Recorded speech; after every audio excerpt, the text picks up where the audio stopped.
Good morning students. आज हम लोग क्लास 9th की हिंदी में माखनलाल चतुर्वेदी द्वारा रचित कैदी और कोकिला नामक शीर्षक के सेकंड पार्ट का अध्ययन करेंगे।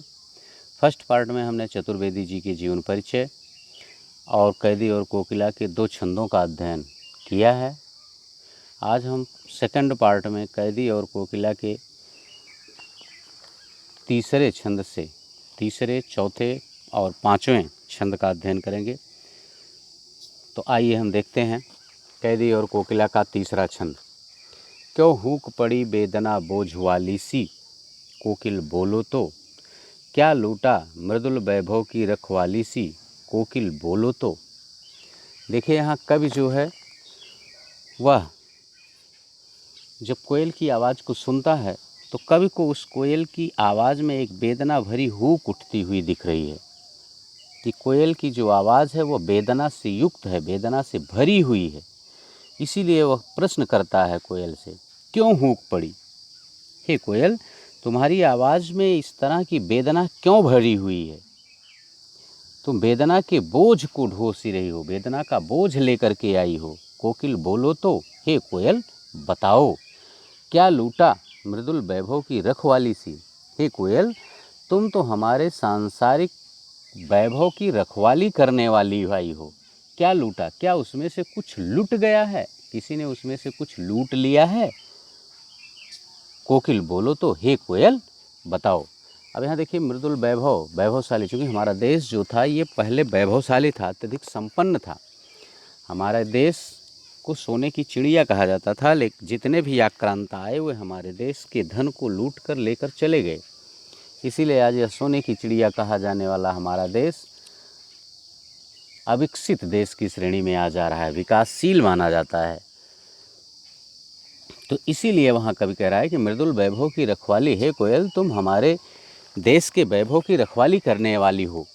बताओ उसमें से क्या लुट गया है जिसकी वेदना को तुम झेल नहीं पा रही हो, संभाल नहीं पा रही हो, और इस तरह से तुम बोल रही हो, अर्धरात्रि में आकर के कूकने लगी, बोलने लगी, हे कोयल बताओ।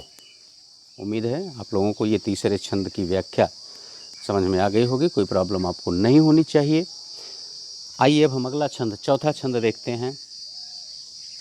इसमें कवि जो है वह कोयल के आगे की स्थिति का वर्णन करता है। कह रहा है, क्या हुई बावली अर्धरात्रि में चीखी। कवि कोयल से कहता है कि हे कोयल, क्या तुम बावली हो गई हो? बावली माने पागल होना। हे कोयल, क्या तुम पागल हो गई हो जो अर्धरात्रि को बोल रही हो? हे कोयल बताओ, तुमने किस दावानल की ज्वाला को देखा है? हे कोयल बताओ। देखिए यहाँ दावानल का मतलब होता है जंगल में लगने वाली आग। आग देखिए हमारे यहाँ 3 तरह की होती है। एक होती है दावानल, जो जंगल में आग लगती है उसे दावानल कहा जाता है। जो आग पेट में लगती है, जिसे हम भूख नाम भी देते हैं, उसे जठराग्नि कहते हैं। और एक आग होती है जो पानी में लगती है, उसे बड़वाग्नि कहते हैं, जिसे आप लोग भी जानते होंगे, उसे हम बड़वा नल से संबोधित करते हैं, ठीक ना। तो वो बड़वाग्नि, जठराग्नि और दावाग्नि, 3 तरह की ये आगें होती हैं। तो यहाँ पर जो है वो कवि कह रहा है कि हे कोयल, ऐसा प्रतीत होता है जैसे तुमने जंगल में लगने वाली आग की भयंकरता को, भयानकता को, उसकी लपटों को देख लिया है, शायद इसीलिए तुम अर्धरात्रि में ही चीख रही हो। अब यहाँ जंगल में लगने वाली आग का मतलब है कि जो अंग्रेज़ों के खिलाफ़ हमारे देशवासियों के हृदय में एक क्रांति की भावना जल गई है, जगी हुई है, वह क्रांति की भावना हमारे देशवासियों में फैल गई है अच्छी तरह से, शायद इसकी सूचना तुम्हें मिल गई है, इसीलिए तुम इस सूचना को देने के लिए हमें अर्धरात्रि में ही आ गई हो। अर्थात यह सूचना इतनी महत्वपूर्ण थी कि इसे तुम सुबह होने की प्रतीक्षा नहीं कर सकी और यहाँ अर्धरात्रि में ही चली आई यह सूचना देने के लिए। कोकिल बोलो तो, हे कोयल बताओ। ठीक है, तो उम्मीद करते हैं ये चौथा छंद भी आप लोगों की समझ में आसानी से आ गया होगा, कोई प्रॉब्लम आपको नहीं होनी चाहिए। आइए हम 5वां छंद देखते हैं। क्या देख न सकती जंजीरों का गहना, हथकड़ियाँ क्यों यह ब्रिटिश राज का गहना। कोल्हू का चर्क चूँ जीवन की तान, गिट्टी पर अंगुलियों ने लिखे गान, हूँ मोट खींचता लगा पेट पर जुआ, खाली करता हूँ ब्रिटिश अकड़ का कुआं। अब यहाँ देखिए कवि जो है वह जेल के वातावरण का चित्रण करते हुए कह रहा है। कवि कहता है कि क्या देख न सकती जंजीरों का गहना। जंजीर का मतलब होता है कि जो कैदी होते हैं उनको हाथों और पैरों में उनके बेड़ियाँ और हथकड़ियाँ पड़ी होती हैं, तो उसी को कवि जो है वो गहना कह रहा है, गहना शब्द से संबोधित कह रहा है, जंजीरों का गहना। क्या देख न सकती जंजीरों का गहना, हे कोयल, क्या हमारे हाथ में और पैरों में जो हथकड़ियाँ और बेड़ियाँ लगी हुई हैं वो हमारे गहने की तरह हैं, क्या तुम इन्हें देख नहीं सकती। देखिए ये हथकड़ियाँ और बेड़ियाँ उनके लिए कष्टदायी होती हैं कि जो गलत कार्य करके जेल में बंद होते हैं और उन्हें हथकड़ियाँ पहनाई जाती हैं, उनके लिए तो कष्टदायी हो सकती हैं।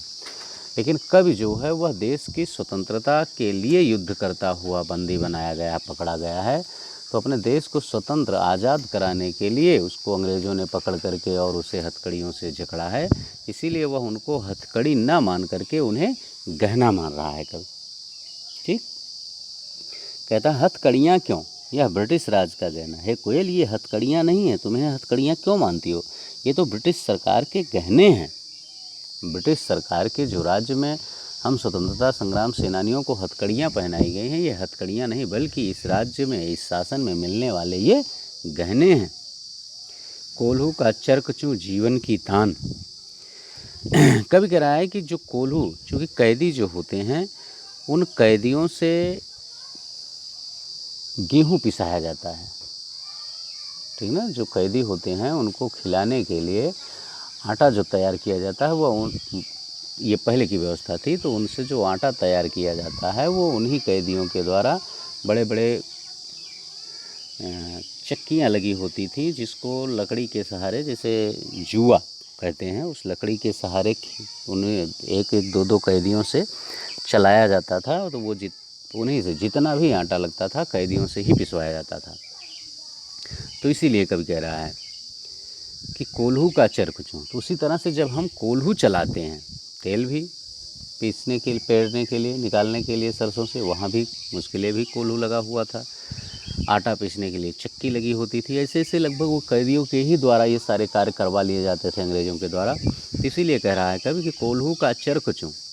जब हम जेल में लगे हुए कोल्हू को खींचते हैं तो उस कोल्हू से जो चरकचू की आवाज़ आती है, जीवन की तान, उस चरकचू में तो हमारे जीवन का गान स्थित होता है, अर्थात तो हमारे जीवन का गीत बन जाती हैं।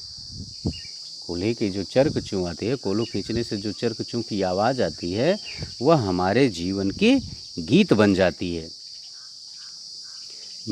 गिट्टी पर अंगुलियों ने लिखे गान, गिट्टी पर अंगुलियों ने लिखे गान।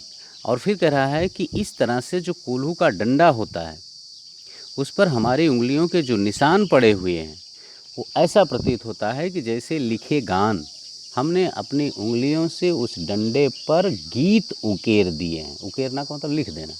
अपने जीवन के गीत मैंने उस डंडे पर लिख दिया है। हूँ मोट खींचता लगा पेट पर जुआ।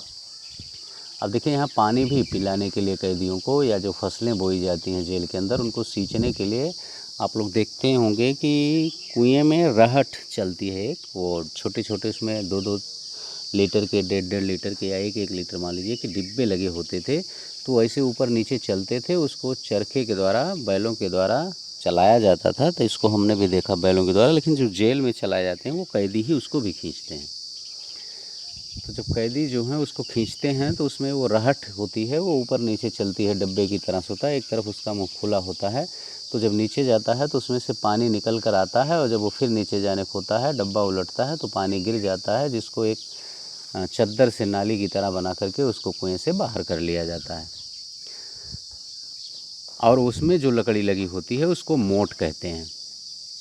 तो इसीलिए कह रहा है कि हूँ मोट लगा पेट पर जुआ, हूँ मोट खींचता लगा पेट पर जुआ। तो कब कह रहा है कि मैं उस मोट को खींच करके अपने पेट पर जुआ बांधे हुए मोट खींचता हूँ, और जब मैं मोट खींचता हूँ तो उससे, उस कुएं से पानी निकलता है। तो कह रहा है खाली करता हूँ ब्रिटिश अकड़ का कुआं। मैं इस तरह से इसको ये मानता हूँ कि जुआ खींचने के द्वारा मैं अंग्रेज़ सरकार की अकड़ को साफ कर रहा हूँ। ठीक ना, मैं अंग्रेज़ सरकार की अकड़ को साफ कर रहा हूँ या अंग्रेज़ सरकार की अकड़ को खाली कर रहा हूँ। दिन में करुणा क्यों जगे रुलाने वाली, इसलिए रात में गजब ढा रही आली। फिर आगे कवि कहता है कि दिन में करुणा क्यों जगे रुलाने वाली। कवि कहता है कि शायद दिन में तुम्हें करुणा जगाने का, यानी करुणा व्यक्त करने का, हमारे प्रति दया भावना व्यक्त करने का तुम्हें समय नहीं मिला, इसलिए तुम रात में गजब ढा रही आली, आली का मतलब सखी होता है, इसलिए हे कोयल तुम शायद रात में ही कैदियों को ढांढस बंधाने के लिए आ गई हो। यानी दिन में तुम्हें अपने दया भावना हम कैदियों के प्रति दिखाने का समय नहीं मिला होगा, शायद इसीलिए तुम हम कैदियों को ढांढस बंधाने के लिए रात में ही आ गई हो। तो उम्मीद करते हैं कि ये पांचवा छंद भी आप लोगों को आसानी से समझ में आ गया होगा, कोई प्रॉब्लम नहीं होनी चाहिए। मैं फिर आप लोगों से एक बार कहता हूँ कि इस वीडियो को आप लोग पूरा देखिए, अपने आप को कभी भी अंधेरे में मत रखिए। तमाम लोग होते हैं जो आपको इधर उधर की बातें से समझा सकते हैं, बहला सकते हैं, लेकिन अपने आप को धोखा देने से बचाने के लिए आपको चाहिए कि आप ये वीडियो पूरा देखें। हम लोग इसीलिए इतनी मेहनत से ये वीडियो बना रहे हैं ताकि आपका अध्ययन प्रभावित ना होने पाए। तो निश्चित है कि आप पूरा वीडियो देखते रहेंगे तो आपको ठीक वैसे ही लगेगा कि जैसे आपको क्लास में लेक्चर दिया जा रहा है। हमारा पूरा प्रयास होता है कि कोई बात छूटने ना पाए, आपको सारी बातें स्पष्ट व्याख्या आदि बताई जाएँ, छंदों पर आधारित प्रश्न बताए जाएँ, उनके उत्तर बताए जाएँ, पाठों पर आधारित प्रश्न बताए जाएँ, कवियों या लेखकों के जीवन परिचय आपको बताए जाएँ। तो उम्मीद करते हैं कि आप ये पूरा वीडियो देखेंगे। इसे लाइक और शेयर करना ना भूलें, कमेंट भी करें, यह वीडियो आपको कैसा लगा बिल्कुल कमेंट करें। चैनल को आप सब्सक्राइब कर लें जिससे नया भी वीडियो अपलोड किया जाए आपके कोर्स से संबंधित तो उसका नोटिफिकेशन आपके पास पहुंचता रहे। तो आइए अब हम इन छंदों पर आधारित प्रश्नों का अध्ययन करते हैं। देखिए, इसमें पहला प्रश्न है कि किसका संसार लुट गया है। किसका संसार लुट गया है? तो सीधी सी बात है, मृदुल वैभव की क्या लूटा मृदुल वैभव की रखवाली सी कोकिल, बोलो तो यहाँ लग रहा है कोयल का संसार लुट गया है। ठीक, अब आइए हम दूसरा प्रश्न देखते हैं। अर्धरात्रि में कौन चीख रहा है? अर्धरात्रि में कौन चीख रहा है? अर्धरात्रि में कोयल चीख रही है, क्योंकि कोयल की आवाज़ को सुन करके ही कवि ने उससे प्रश्न किया है। गजब ढा रही आली, देख लेना, इस रात में, इसलिए रात में गजब ढा रही आली। व्याख्या के समय भी मैंने बताया कि यहाँ जो है ये आली शब्द से कवि ने कोयल को संबोधित किया है और ये रात में बोल रही है, अर्धरात्रि में। ठीक, आइए तीसरा प्रश्न देखते हैं अब। जुआ खींचने के माध्यम से कवि कैसा अनुभव कर रहा है? ठीक ना, खाली करता हूँ ब्रिटिश अकड़ का कुआं।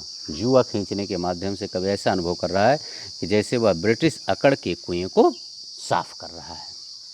तो ये थे तीनों प्रश्न। उम्मीद है इन तीनों प्रश्नों का उत्तर भी आपको आ गया होगा। इस तरह से इन छंदों से किसी भी तरह के कोई भी प्रश्न पूछे जाते हैं तो उम्मीद करता हूँ कि यदि आप यह पूरा वीडियो देखेंगे तो आपको उन प्रश्नों को हल करने में कोई दिक्कत नहीं होगी। आप आसानी से हल कर ले जाएंगे और अपने परीक्षा में एक अच्छे अंक प्राप्त करेंगे। फेयर कॉपी में इनका नोट्स बनाते रहिएगा,